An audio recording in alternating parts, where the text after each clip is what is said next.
Welcome to this candidate forum presented by the League of Women Voters of Elmhurst. My name is Judy Hoffman, and I'm a member of the League of Women Voters of Evanston. I will be the moderator for this forum. I live outside of this district and I'm able to vote for these candidates. The League of Women Voters is a nonpartisan organization that neither supports nor opposes candidates or parties for any office.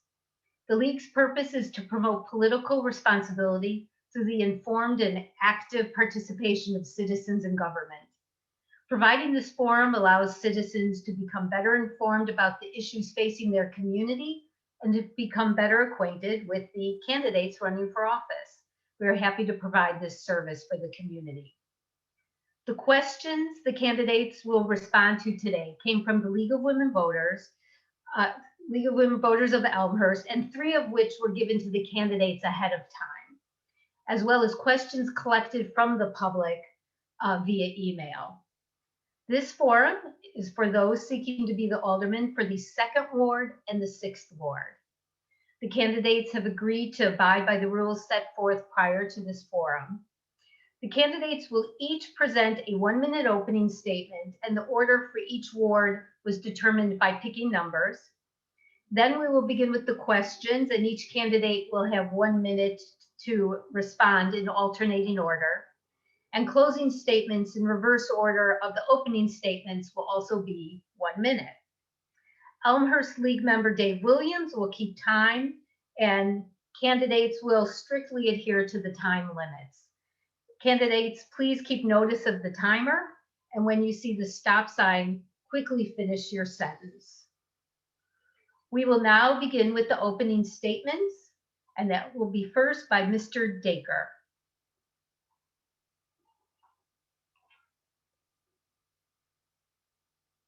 Mr. Dacre, your mute is on. Thank you, League of Women Voters, for this forum and the opportunity for me to introduce myself. I would also like to thank all the attendees who are taking the time to watch this forum. The League, attendees, and fellow candidates, my name is Tristan Dacre, and I'm running for 2nd Ward Alderman in Elmhurst. Who am I? I'm a 21-year resident, not only in Elmhurst, but specifically the 2nd Ward. My wife and I are proud parents of 2 children. My son is about to graduate from high school and my daughter is finishing 8th grade. What do? I'm an architect. I bring professional 25-year experience in commercial and residential construction. For the last 10 years, I've also been a proud small business owner of my own architectural and interior design firm. I'm excited to be running to serve as your voice. I believe I have the integrity and the independence to set out and vote on issues on behalf of the people of the 2nd Ward. This, along with an eagerness to learn more, I believe I would be a valuable member to the City Council elected officials. I'm asking for your vote. Please visit my webpage at dacreforelmhurst.com to learn more about me, Tristan Dacre, as well as the 2nd Ward in Elmhurst. Thank you. Thank you. Mr. Hill. Hello, and thanks for having us, especially in this new format that must have its own challenges. I'm your newest alderman on City Council. I was appointed in December 2020, and I am proud to have lived and worked in Elmhurst for the past 18 years. I'm a full-time faculty professor and librarian at Elmhurst University since 2003. I teach in the business department and co-lead study away program courses, and I'm also the director of veteran services. I met my wife, Amy, there, who is a practicing clinical psychologist at Elmhurst, and I have 3 children who attend Emerson Elementary. I served in the U.S. Army and was honorably discharged in 2002. My father was career Air Force, so as we moved around the country, I'm proud to say that Elmhurst is the longest I've ever lived anywhere, and it definitely is home to me. Thank you. Thank you. Mr. Dabertin. Oh, mute. You have your mute on.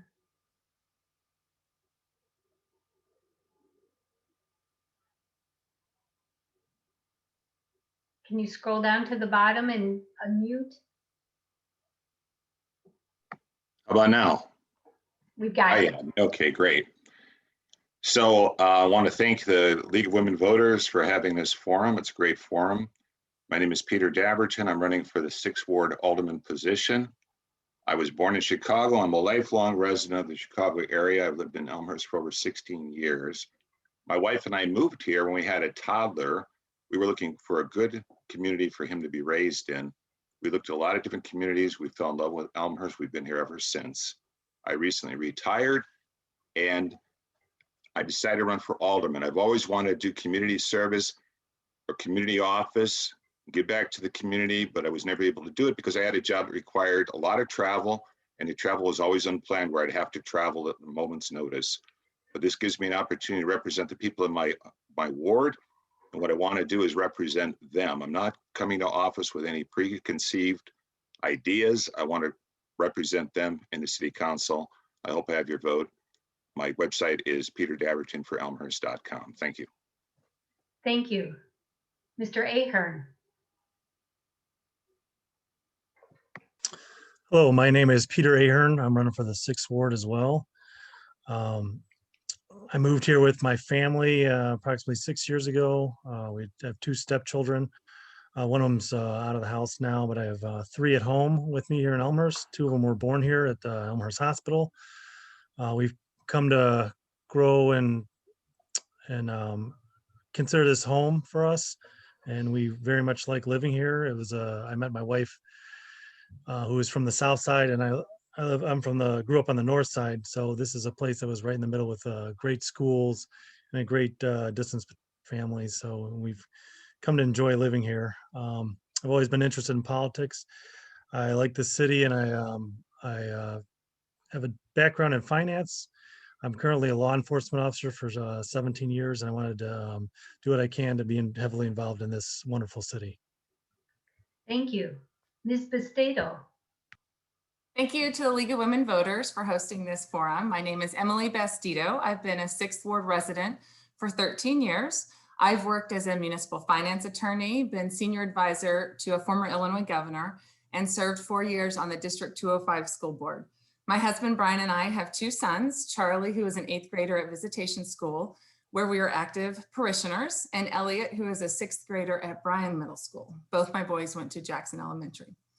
13 years ago, we were very intentional in choosing Elmhurst as the place to raise our family. It has been a perfect fit for us, and I work hard to give back to the community that gives us so much. I'm running for alderman because I have the relevant experience to serve the citizens of Elmhurst, and I want to continue dedicating my time to make our community an even better place to live. The city needs strong, experienced leadership to help us recover from the pandemic, and I think I have proven that I have the ability to get great things done. I appreciate the opportunity to answer your questions and to earn your vote. Thank you. Thank you. Ms. Yoo. Thank you to the League of Women Voters. Hello, my name is Yeena Yoo and I'm running for Ward 6 Alderman. I have a BA from Wellesley College and received both my law and master's in social work from Washington University in St. Louis, but I've lived in Illinois for 14 years. I love living in Elmhurst, and I believe I have the skills to be an effective alderman for Ward 6. Professionally, I worked 12 years as a trial attorney in legal aid, where I advocated in and out of court for immigrants and senior citizens and protected women and children from domestic violence. Outside of trial, I negotiated and designed contractual agreements, sometimes with very difficult people, so I know how to reach common ground across divides while achieving results. After my husband and I moved to Elmhurst with our 2 young sons, I have continued to serve now in the Elmhurst community. I'm a proud Jackson School parent and volunteer, but most notably, I chair the Elmhurst chair of a Moms Demand Action for Gun Sense, which is an organization working for public safety and common sense solutions. As alderman, I will be your advocate. I will not be only accessible to you, but I will listen, will care, and will fight to make informed decisions on your behalf. Thank you. So now we'll begin with the questions, and the first question will go to Mr. Hill. Go to all candidates, but we'll start with Mr. Hill. Excuse me. The Illinois Affordable Housing Planning and Appeal Act, originally passed in 2003, requires cities with at least 1,000 residents and with less than 10% affordable housing to submit affordable housing plans to the state. Elmhurst currently has 8.2% affordable housing and has never submitted a plan to address this. Why? So that's a good question. And again, having started recently on city council, I can't answer it. I don't know why we have not arrived at 10% compliance with affordable housing offerings, but I do agree that that should be a priority for Elmhurst. there are probably many ways in which that can be achieved, but I think one of the ways is working on it specifically as an initiative, whether it's through the Development Planning and Zoning Committee or an ad hoc task force that we can create to address this issue and focus on it specifically. I do know this is related to affordable housing in general in Elmhurst, and DuPage County has a homesteading program that offers incentivized financing for new home purchases in Elmhurst. And I think perhaps Elmhurst could do its own version of that, something we can fund locally and not have to rely on a county level program as well. Some options to explore. Thank you. Thank you. Mr. Dacre. Yeah, I would have to agree with Mr. Hill. It's an issue that needs to be addressed. As someone who's lived here for 21 years, I have not really seen any movement that I can that I can remember happening. It's a difficult topic, not just for Elmhurst, but across the country. In my practice, I've seen this, this issue come up multiple times. It's very difficult to attract developers to build that kind of income, or to build those kind of buildings that attract to that kind of low income. Right now, the trend right now in Elmhurst is, building $800 $1 million condos. And right now the city is really promoting that. So the challenge is to find where is that right spot for Elmhurst. It's difficult. We're constrained where we are right now. Thank you. Mr. Ahern. I agree with the other two alderman candidates. I believe that this definitely needs to be addressed. I'm not sure to the extent why. The only thing I could speculate on is that maybe lack of locations in order to do this, considering Elmhurst is one of the top places to move in Illinois. So there may not be the room right now, and they may also have been many other pressing matters that they had to concentrate on before addressing this issue. But I definitely feel that committee should be put together to specifically address this, as there's got to be some solution to this answer, and figure out where we can include affordable housing within our city, and to accommodate people who have lower incomes that can live in these affordable housing areas. So I think it can be done. It's just got to be looked into more than it has been already. Thank you. Ms. Bastedo. Yes, so it's pretty clear that since we've fallen below the target, that the city should submit an affordable housing plan that's required by the state. Elmhurst is close to the 10% goal, and just a few years ago, we actually were above the goal. So it is a market that fluctuates greatly, and it's time to create a plan. So Elmhurst's recent transit-oriented developments have apartments that would be more affordable, and the residential density also benefits our uptown businesses. But as long as we're below the 10% goal, we should continue to encourage the development of affordable options. Thank you. Thank you. Ms. Yoo. As stated, the Illinois Affordable Housing Planning and Appeal Act was passed in 2003, but there really isn't any enforcement measures, which is really the reason why resistance to getting to the 10% threshold has been rampant.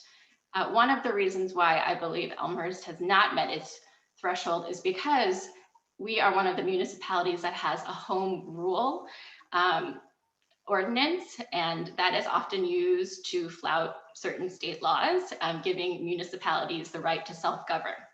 And in addition, we don't have city incentives to really meet the 10% threshold. I understand that there is state legislation that is about to be introduced, which includes 20% affordable housing thresholds so that cities can get a property tax reduction. So as alderman, I would like to introduce city incentives and make policy so that we can get to that affordable housing rate. Thank you. Thank you. Mr. Dabertin. I think that we need to have more affordable housing in Elmhurst, and I think that we should meet the mandate. But we can legislate that we have 10% affordable housing, but really you have to work with contractors and provide some incentives for them to build it. Otherwise, it'll never happen. And I think that a lot of people would actually like affordable housing. Why should people, when they downsize, have to move out of Elmhurst because they can't afford a house any longer? You know, smaller home at an affordable cost, because you have a situation in Elmhurst where a lot of times the lot itself is worth $300,000. So I really think that the city government has to look at creating an incentive for contractors, for instance, to develop lower cost housing within the city. Thank you. The next question will go first to Mr. Dacre. Are diversity, equity, and inclusion part of your vision for the city? Absolutely. I mean, we have a great background here in Elmhurst, and we want to attract new generations of folks to come here. And part of that is it's in our interest to diversify, who's coming here. We're much more productive. We're much more, powerful as a community when we can diverse our talents, or when we can celebrate each other's differences. It's everything that happened last year is a wake-up call, even for Elmhurst. I'm happy to see that there was peaceful protest in Elmhurst. I was happy to see that the police did a program to share their position. Thank you. Thank you. Mr. Hill. I support the need for diversity, equity, and inclusion as principles and as policy, but I think it's important to examine what do we mean when we say DEI? And protected groups as defined by legislation are race, religion, national origin, age, gender, pregnancy and familial status, disability, and veteran status, right? These are all different elements of that DEI discussion. I think we have to be aware of all of them. I know that Illinois Law Enforcement Training and Standards Board offers Elmhurst PD police force training, and some very good information was offered at the last Elmhurst PD Open Forum, which was in September of 2020. So I think once we start with some common definitions and what our objectives are, I think we can further a DEI discussion at the city level. Thank you. Thank you. Ms. Bastedo. Elmhurst should be a safe and welcoming community for everyone. A diverse population makes the city even stronger. The city's Public Affairs and Safety Committee has reviewed the city's hiring practices and is also reviewing policies to make sure they meet the needs of a diverse population and reach a wide audience. It's an effort to make sure that are delivered equitably. This work is ongoing, and I hope to be a part of it. The city's Commission on Youth does programming and uses their forum to address many racial justice issues. And even our award-winning library has joined the discussion by forming learning groups about diversity. The mayor makes appointments. He should consider more minority candidates, which gives them relevant experience and exposure to city issues. And finally, the city can make an effort to attract and highlight minority-owned businesses. Thank you. Ms. Yoo. Yes, DEI is definitely part of my vision. I think DEI should start at the top with the mayor, with our city council elected officials and city staff in all departments. It's one of the reasons why I am running as alderman for Ward 6. I am the sole person of color who is running, and I wish to represent the diverse backgrounds and cultures that I have seen in my ward. I have knocked on over 200 doors in Ward 6, and I have seen many people of different races and cultures. I've had conversations with board member from the Elmhurst Pride Collective, as well as members from the Backyard Caucus. There are numerous ways to implement diversity, equity, and inclusion measures in local government, including implicit bias trainings for our city staff and our elected officials. I think there are many other best practices to support people of color in local government, and I anticipate looking through that as alderman. Thank you. Thank you. Mr. Dabertin. Oh, you're. Yeah, I'm okay now. So anyway, somebody said, define DEI, and Exactly. Diversity. What does diversity mean? Diversity can be having different income levels in the city, which goes back to having more affordable housing in the city. If you don't have affordable housing, you may not have a diverse community. And the other thing is, people talk about what happened last summer. Well, that really was, of course, Minnesota, George Floyd. And that's why what I advocate for the police department very strongly is de-escalation training. So the police officer, when making an arrest, doesn't get injured, nor does the person he's arresting, because we never want an incident like happened in Minnesota, in Minneapolis to ever happen in Elmhurst. So that directly addresses the protests this summer. As far as diversity, sure, I support it. And I also think we have to look at our hiring practices within the city. Thank you. Mr. Ahern. I agree with a lot of what the other alderman candidates have said. I do think that Elmhurst can become a more diverse place, and it's an important issue at hand. I do think it should be an encouraging place for minority-owned businesses. We should encourage all businesses to come here as many as we can, and the more diverse, the better, I believe. I think steps can be taken to do all this. I believe that some of the surrounding towns nearby are a little more diverse than us. And I think some of the things that can be taken is inviting them to some of our events in our city, to speak with them, talk with them about their experiences, what we can do to help Elmhurst become more diverse. I think some training like was brought up with regards to the police and the city and minority residents would be good too, is to understand where they're coming from in their life experiences. Good, thank you. The next question will begin with Mr. Hill. GM recently stated they will go all electric for cars and SUVs. Charging station providers suggest the average usage of public charging stations is 92 minutes, and during that time, an EV owner spends an average of $54 per visit at surrounding businesses. What should be the city's role in providing public charging station infrastructure? I say this is owning 2 EVs myself, but I believe that the city's role in providing public charging should remain limited in light of electric vehicle prevalence, type, and electricity costs. Voters should know there's 3 types of electric vehicles: a pure battery electric vehicle, which plugging in is the only way to charge it. There are hybrid electric vehicles that don't have an ability to plug in. But there are plug-in hybrid electric vehicles, but those can run on gas for long distances. Depending on the electric vehicle, public charging station needs will be very different. And even Ford and GM, who both committed to changing their lineup to mostly electric vehicles by starting in 2030, have said that most of these vehicles will start as hybrid or plug-in electric vehicles from the get-go. It'll take decades for battery electric hybrids to be the prevalent segment of automobiles on Elmhurst streets. So I believe for right now, this is something where we should wait and see how the industry grows before we satisfy a market that's not there. Thank you. Mr. Dacre. Elmhurst is known for its convenient central location. As any Elmhurst resident knows, our location alone, along with its proximity to major artery roadways and metro transit system, are key reasons why we live here. As for visitors, we want to attract guests, increase sales, and generate revenue.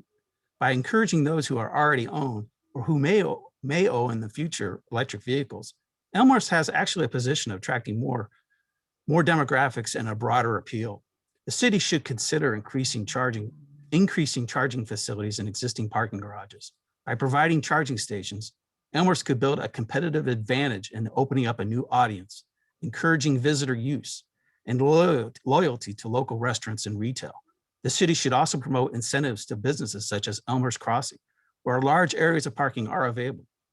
Lastly, EV charging points can be a source of extra revenue in themselves. Further investigation should be done by the city to determine the best business model going forward. The fact is, in the long term, electrical vehicles are here to stay. Thank you. Ms. Yoo. Yes, the number of electrical vehicles are increasing in Elmhurst, particularly as car manufacturers have begun to move to all electric like GM. Elmhurst has 4 charging stations currently, 2 in the Addison parking garage and 2 for city vehicles only in City Hall. Both were installed through a grant at no cost to the city, but the city receives no revenue for these stations. As part of our sustainability plan and in response to residents seeking sustainable and green options, Elmhurst should keep up with the times in installing more EV stations. If I am elected as alderman, I will not only seek more grant options to install more EV stations, but also a study to complete a cost-benefit analysis as to what percentage our current stations are being used, how many stations would be sufficient, locations that would be most beneficial to our residents, as well as outside commuters and travelers, such as areas close to highway access points, and whether we could turn these charging stations into a revenue stream for the city. Thank you. Mr. Dabertin.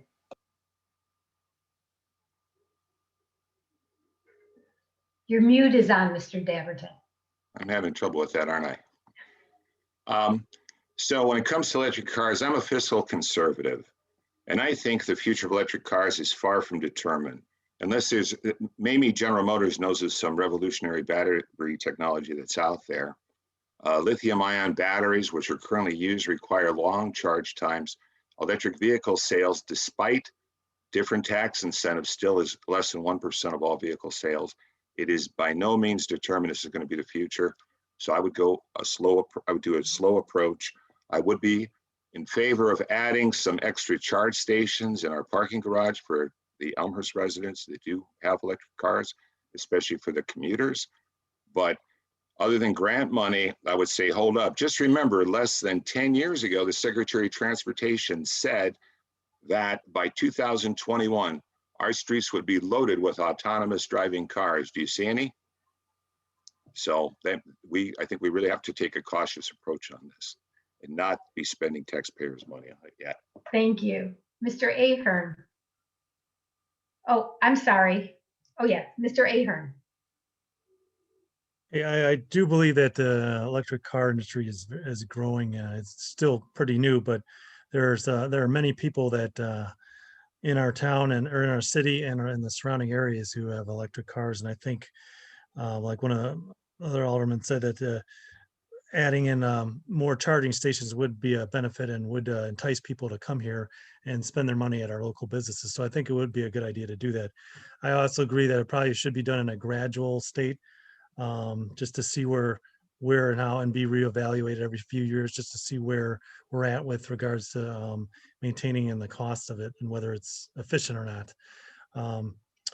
I do think most of the cost should be put on towards the private companies that run these, and the city should try to gain tax revenue from the use of these, just like as with gasoline. So I think that would be a benefit to the city, getting more tax revenue and also helping with the cleaning up the environment.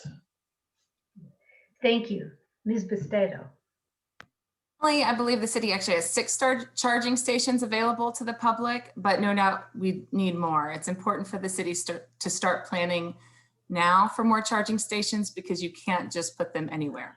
So it's my understanding that the city has explored 2 options. One is publicly provided stations in parking garages and public spaces, and the other is a for-profit model.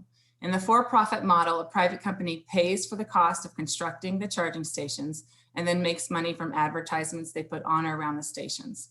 So far, our city council has discouraged that route, as it is a little out of character for Elmhurst and means we have less control over the charging stations, but it could be the most fiscally responsible path for the taxpayers. Therefore, I'm in favor of revisiting that plan. We could take steps to make sure it's a good fit for our community, for example, by adopting an ordinance that would limit the number and restrict the locations of private charging stations. The city council recently approved a sustainability plan, and we have dollars in our budget that are earmarked for sustainability projects, just like charging. Thank you.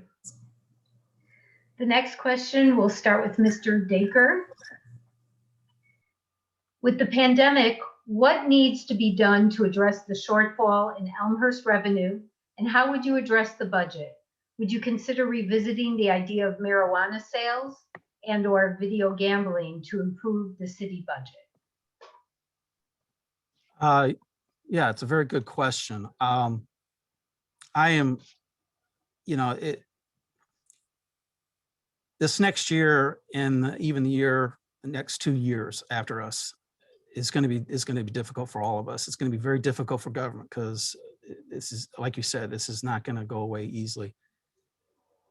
what we shouldn't do is lose direction of what Elmhurst is like. We shouldn't try to find new sources that we've already unanimously been opposed on. For example, the unanimous vote for not supporting recreational marijuana sales in Elmhurst. The downside to such a thing is the business is an all cash invite that requires supervision. And we could what could possibly happen is we take away what our police is already doing and redirecting to something else, which is counteractive to us. Thank you. Mr. Hill. With regards to marijuana sales and video gaming, I have my own opinions on those topics, but in many ways they're irrelevant. You know, I have to go with what my constituency and Elmhurst in general feels about the topic, and I know that we've surveyed the public on their thoughts about it. So I believe that has to be a voter decision, or at least something that's voter informed. What's the prevalent thoughts on the topic, and go with that. With regards to addressing our budget, I don't know if it's well known, but the city staff just underwent a hiring freeze that's lasted for the length of the pandemic, in which the city did their best efforts to cut costs and make do with limited staffing to offset some of those budget concerns that we're going to be facing next year. So I think the city is actively doing its part. I think there's more to be done, and I'm open to continuing that discussion and finding out more about how to best position the budget for next year. Thank you. Thank you. Mr. Dabertin. So when it comes to marijuana sales and video gaming, I have really no problem with it. However, the voters might, the residents of Elmhurst, in other words, might, and I think it's their decision. And so what I think about it, as far as I'm concerned, doesn't make much difference. If the city was overwhelmingly opposed to selling marijuana, having marijuana dispensaries or video gambling, I couldn't support it. Even though I don't have any problem with it. I think the city's done a very good job managing the budget during the COVID crisis. There's 21 open positions and haven't been filled. And that is one way they've coped with, the lower revenues, and we put off some street repair. But relying on marijuana and video gaming, again, I would never support if the residents of this city didn't want it. I just couldn't do it. Thank you. Mr. Ahern. I think a focus would be for continuing to raising the revenue would be to keep our businesses open, all our local businesses. Do what I could to vouch for that, and do what I could to do it safely in a safe manner while the COVID pandemic is going on right now. I mean, obviously that's one of the main reasons why our revenue is down. So I would focus solely on trying to keep those open and keep those going and keep them generating revenue. With regards to marijuana and video gaming, I work in a town where we have one of the dispensaries for marijuana. And throughout the pandemic, that's been very busy and very lucrative, and has brought in a lot of tax money. So I would be definitely open for revisiting both of those issues. But it also come down to, there's a lot of issues involved with the morality and personal preferences of people who in my ward who would, whether they would like it or not. So I think we should revisit those. Thank you. Ms. Bastedo. I agree a lot with what Mr. Hill said earlier. 2 years ago, Elmhurst voted 14-0 to not allow recreational marijuana sales in Elmhurst. It's not really about access. There are plenty of places to get it. It's about tax revenues. True, it's usually a tax boon for a short amount of time, but a vast majority of residents, when the decision was made 2 years ago, were against marijuana sales in our town. I'm not in favor of video gaming in our town, but my personal opinion matters less than what the community wants. So if public sentiment has changed on marijuana or video gaming, then I would be willing to revisit it. In the meantime, to fix our budget shortfalls, we should review our $120 million budget, make sure we're getting the most we can from our taxpayer dollars. We should help our local businesses recover from the effects of the pandemic, which means more sales tax. We should also continue to lobby for federal money as we did in 2020 when the Federal CARES Act provided $2.4 million to the city of Elmhurst to fill budget holes. And we also got $20.4 million in grants for our new $25 million train station. That's a great example of using federal money for our budget. Ms. Yoo. Yes, thank you. So it's my understanding that Elmhurst did have a budget shortfall of $6 to $9 million, but as Jacob Hill said earlier, that was cleared out essentially by temporary hiring freeze and moving some of the funds away from like the trolley program and other things. And so we have met our financial obligations. But I do believe that we should look at all viable revenue options, and we should focus on bringing in new business, shoring up our revenue base through the Economic Development Commission and working with Ahern, Jason, and city staff. I know that the city previously resoundingly decided not to do marijuana sales and gambling here in the city, but I think it's important to look at data from other surrounding communities that have been doing the marijuana sales. It is legal in the state and probably federally very soon. And so I do think that we should survey our residents and take a look at the data before we make any final decisions. Thank you. Thank you. The next question will start with Mr. Hill. Is the changing retail landscape has increased the pressure on suburban downtown areas to create unique entertainment experiences. What role can public art play in enhancing Elmhurst business districts? I'm not sure. This is an area that I don't know a lot about, and I'm okay with saying that. I do know that I've seen in other towns, such as Aurora, for instance, some of the ways they've used public art in downtown areas, such as wall murals and exhibits, has created, in my mind, a more vibrant downtown feel. And this is a way of encouraging downtown business use and traffic.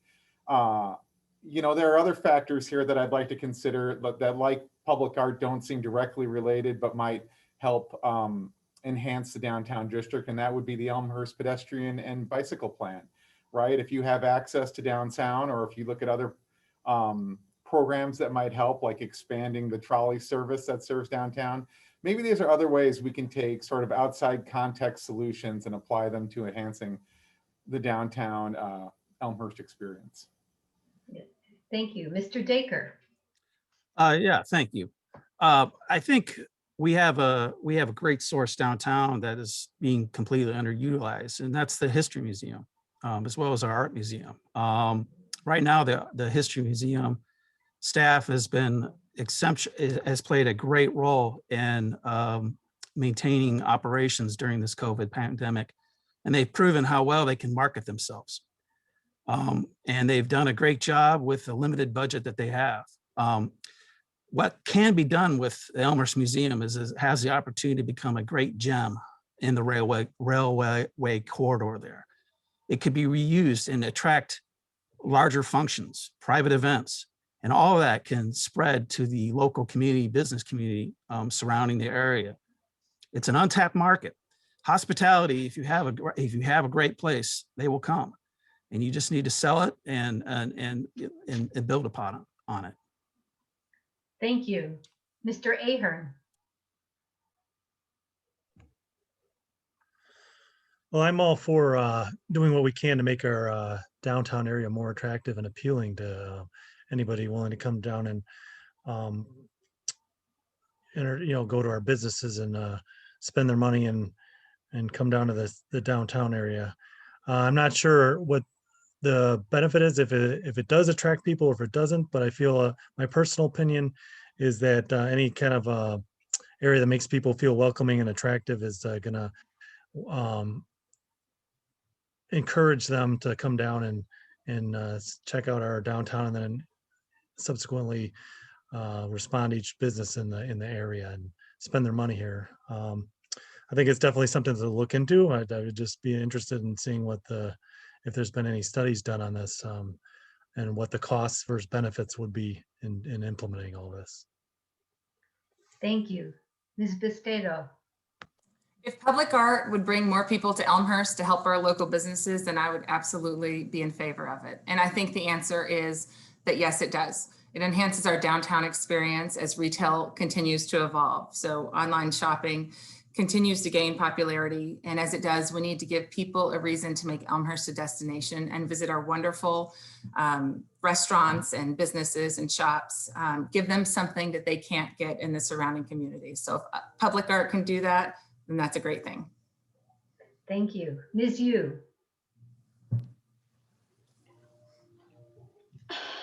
Sorry, excuse me. So I also agree that Elmhurst is a vibrant community, and having public art and wall murals and other art installations would be a wonderful way to bring in people into the city center, and also people from out of town also into our city center. I understand that Elmhurst Center for Performing Arts also is an institution here in Elmhurst that really could bring more people into the community. It would be wonderful for Elmhurst to be a premier destination for arts in the western suburbs. So all of these things can really contribute to our city. Thank you. Thank you. Mr. Dabertin. I like art. What can I say? I think that I traveled throughout the United States.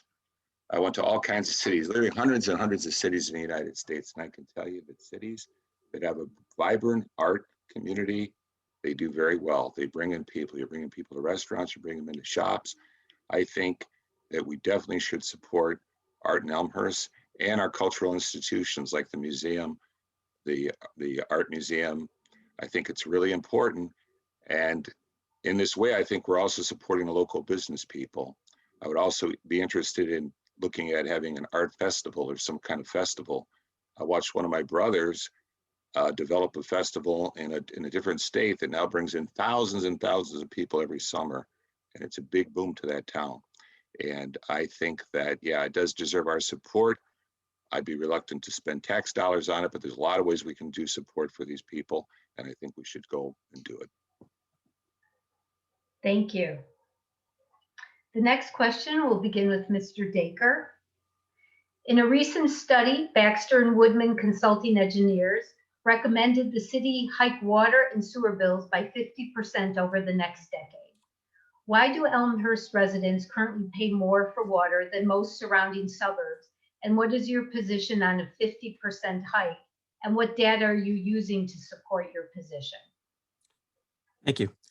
Elmhurst water rates are a result of an outdated and crumbling regional infrastructure. With our municipality water system being third in line behind the DuPage Water Commission and the City of Chicago, we are being forced to pay all the groundwork improvements, not only for our streets, but possibly for improvements throughout DuPage County and Chicago. Unfortunately, there are a lack of transparency concerning where our money is actually going. We need to advocate for an overhaul of the current system to achieve equitable water rates across the region. Secondly, by overhauling the system, we eliminate the disparities where one municipality is competing with other municipalities for the same abundant and nearby water commodity of Lake Michigan. This will not be solved by a local level alone. This is going to require state legislation as well as federal financial assistance. We see our water flowing out of the tap and intend not to consider how it gets to our home. I will advocate for change and not just pass the buck to the Elmhurst homeowners. Thank you. Mr. Hill. So I read that report and I would summarize, I don't like the idea of a water and sewer tax hike more than anybody else, but I can see why it's on the table. Other communities have considerations that lower their costs. They don't add additional chlorine to the water, or they have more favorable topography. They don't need booster pumps. They have simpler system maps, or they're just younger cities. Some cities have also used non-water bill revenue sources to offset funding for infrastructure improvements or bond funding. We fund from our existing city water and sewer user charges. We also have many sanitary sewer system improvements budgeted. Some of our infrastructure is nearing end of life and suffer from inflow and infiltration issues. All these elements add up to increased utility charges that residents see forthcoming. Thanks. Thank you. Ms. Bastedo. Something I don't think people have mentioned yet is that the report you mentioned includes the cost of removing phosphorus from the water before it's discharged into Salt Creek, which is mandated by the EPA. The city's equipment needs to be upgraded to do this. Most of those other communities haven't completed or budgeted for phosphorus projects, which are costly. We are doing the responsible thing by budgeting and planning now for that project. A few other things contribute to the rates, which are unfortunately unavoidable. The city recently discovered that the water system infrastructure had greater needs than we knew. We need to pay for normal maintenance and also build up the reserve fund, which should be around $5 million. It's lower than it should be because the city has chosen to use those reserve funds instead of increasing taxes, which is a good thing, but we know it has to be restored. The good news is that the increase you mentioned is just a recommendation. Who you elect is important because good elected officials will know the difference between what is necessary and what is not, while keeping the hardworking taxpayers and ratepayers in mind. I would recommend a much smaller increase and spread it out over time. Thank you. Ms. Yoo. In the past week, I've talked with 3 aldermen, 1 city manager, 1 representative from the DuPage Water Commission, and reviewed reports, including the Baxter and Woodman study for Elmhurst. All municipalities are charged the same rate for water by the DuPage Water Commission, but what Elmhurst residents end up paying depends on water usage, debt service, and capital improvements needed on our aging infrastructure. Basically, the revenues we have coming in is outweighed by our capital expenses, such as our ongoing water main replacement and sewer lining projects and our capital improvement plans. On our facilities like our aging wastewater treatment plant. The good news is that Elmhurst has been addressing our water and sewer issues, whereas our surrounding communities have fallen behind in improving their systems and will likely experience rate hikes in the very near future. Ultimately, the Baxter and Woodman water rate study is a study. It sets out scenarios so the city can prepare a cash reserve to handle our capital improvement projects, and a 50% rate hike is not set in stone. If I'm alderman, I will ensure that residents are informed and that there's transparency in any decision. Thank you. Mr. Dabertin. I read the Baxter Woodman report. They offer 4 scenarios. Scenario 3 and 4 have much smaller increases, immediate increases for the people in Elmhurst. Also, there's a capital recovery charge. The increases in the water bill should be on a capital recovery charge, so residents don't pay as much as large users. That capital recovery charge is based on meter size. Therefore, large users like Elmhurst Hospital would pay quite a bit more. We can't, we're not going to, I cannot see residents paying that type of increase. It isn't necessary. The municipal utility fund, the low rate of that fund is actually driving this increase. If you read the report, they specifically address that throughout the report, that needs to be built up. And that's one of the reasons why they're recommending this increase. Again, use the capital recovery charge and don't hit the residents with gigantic water bills. Our water bills are already high. And yes, every community around here pays the same rate for DuPage Water. Thank you. Mr. Ahern. Yes, I believe the reason why our rates are so high is due to infrastructure, maintenance and repair, and debt obligations regarding this as well. But also a lot of it has to do with the quality of the water we have. Public Works put out a water quality report that shows that we have some of the highest standard water in the region. So with all this involved, you're going to end up with higher costs. I did get my data from Baxter and Woodman through the report, and obviously, like other candidates said, there was 4 scenarios. The first and fourth one, I didn't think. Well, the first one was no increase at all, and fortunately, we do have to do an increase in order to get this done. But the third option was the best, I felt, because it cut the second option in half for the initial year from 12 to 6%. Much of this is from the 25% of the $5 million operational reserve.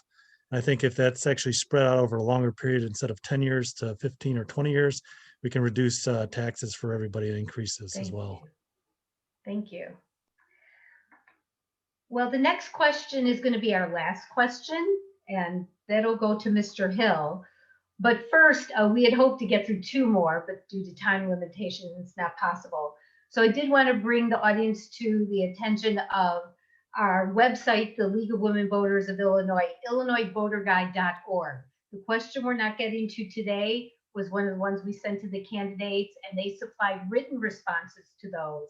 And those questions, that question that we're not getting to is on there. That question, just so you know, is how do you see the city maintaining its obligation to fire and police pension funds?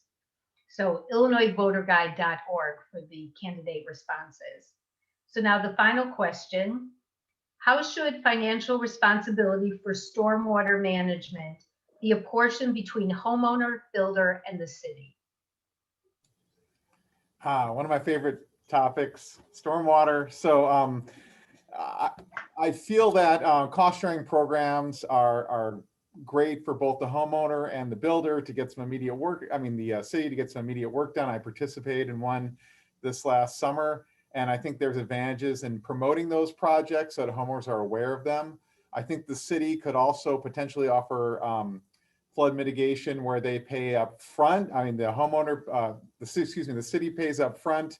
And then as long as the homeowner stays in the house, you know, perhaps if they move out early, perhaps the homeowner would be liable for some of those costs, but as long as they stay in the location, the city would cover those costs. But most importantly, I think we should put the costs on the builder and maybe not just require builders to offset impermeable surfaces, but perhaps go above and beyond, such as requiring all driveways to be permeable pavers with a dry well underneath. I think builders should be responsible for going above and beyond the bare minimum for offsetting new construction in the city. Thank you. Mr. Dacre. Yeah, me too. I am familiar with the subject. A couple years ago, I built the lot I live in right now, built a new home and built two large water basins to manage the water in my own house. It's a necessary expense given the issues that this city has had over all these years. One of the issues that I've heard is from builders, and you know, most of the homes that are built, most of the construction that's done in Elmhurst is home building. And in some cases, there are builders who get unfairly pay for more than just what they're doing.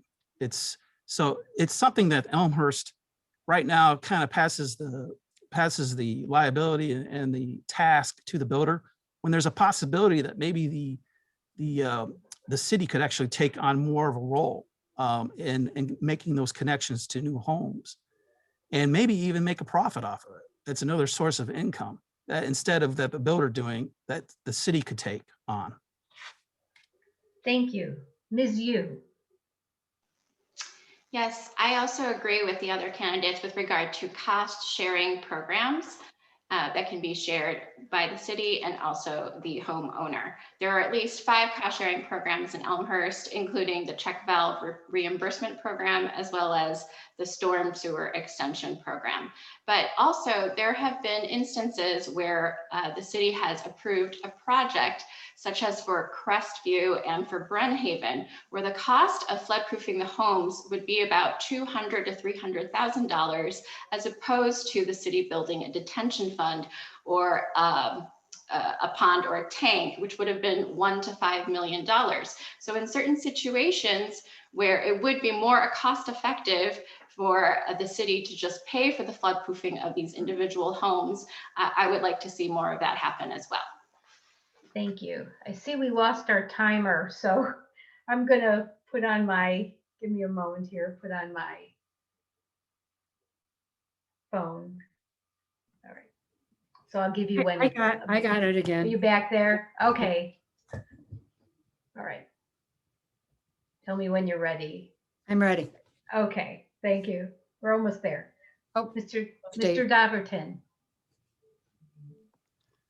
Hi, so the question is on the contractor versus the city versus the homeowner. So we have great programs in place. I've looked into them in Elmhurst where the homeowners and the city share the cost on reducing flooding, different projects you can have in your home. Nobody's talked about the building code. The building code has evolved in Elmhurst. So if you build new construction, there's a lot of new regulations you have to comply with as far as controlling rainwater. So the contractors in essence are sharing that, are absorbing that cost. Ultimately, the purchaser of the home does, but that it has been covered. And again, the city is offering a lot of sharing programs with current residents to reduce flooding. I would like to publicize those more so more residents can take advantage of them. As far as the city is addressing flooding. After all, there's a lot of old homes here that basically, it's called a grandfather clause. They were built under a certain code, whatever year they were built. And you can't go in there and, tell the homeowners they have to have a well in their backyard when they don't have it. Thank you. Mr. Ahern. I do think cost sharing is a good idea. I would agree with Mr. Hill where it's most of it should be put on the builders. I think that any new improvements or new buildings should be up to code where it greatly enhances the prevention of any flooding to the new residents or any old residents with new improvements. I think that the least amount of expenses should be put on the residents. I think that the city should take on the rest of it if they can, or most of it. But with the residents themselves, they've gone through Elmhurst residents. Many of them who've lived here a long time have gone through many flooding incidences and have had lots of damage caused to their homes as well as their property. So the least amount of expenses forwarded to them would be the better option. Thank you. And final, we have Ms. Bastedo. When I was on the school board, I worked with the city on stormwater issues. So I know it's an important issue. I was part of the very first agreement between the city and the schools, and it was a huge success, and there have been several since then. Flooding affects all of our home values, so it's very important that we address it as a whole. I think our current approach is working well. If a homeowner adds impervious structures, they have to pay for the on-site storage.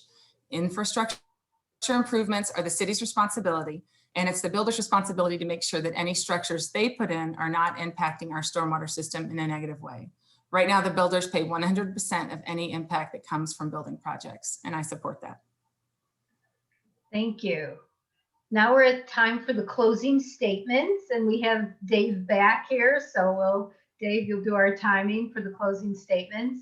Our candidates have 1 minute, and it's in reverse order of the opening statements. And we'll start with Ms. Yoo. Thank you to the League of Women Voters for this forum, to my fellow candidates, and to the voters and viewers who are listening at home. I want to reiterate my commitment to my Ward 6 neighbors to use my fresh perspective, diverse background, and professional skills to move Ward 6 forward. I'm running with 3 priorities in mind, which are number 1, being available and accessible to Ward 6 residents, because I believe you deserve respect and attention. And number 2, engaging the community through newsletters, open office hours, and active social media so you remain informed and city decisions are transparent.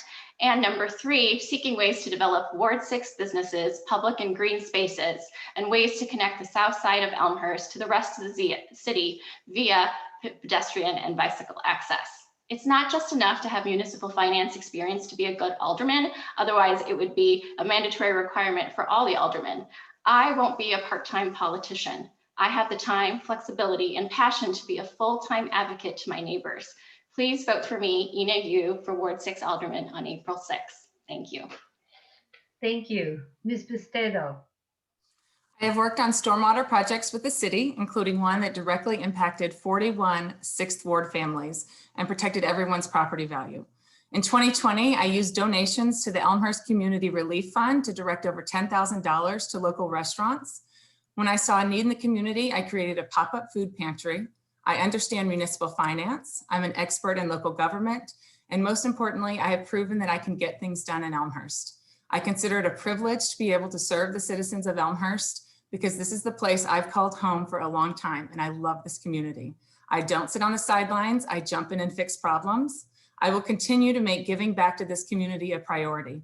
And because I've been rolling up my sleeves and getting things done in Elmhurst for a long time, I have great working relationships with members of the City Council, the school board, the Park District, and other local leaders. I hope the residents of the 6th Ward agree that I am the most qualified candidate to represent them and vote for me on April 6th. Thank you. Thank you. Mr. Ahern. Just like to thank the League of Women Voters for this opportunity.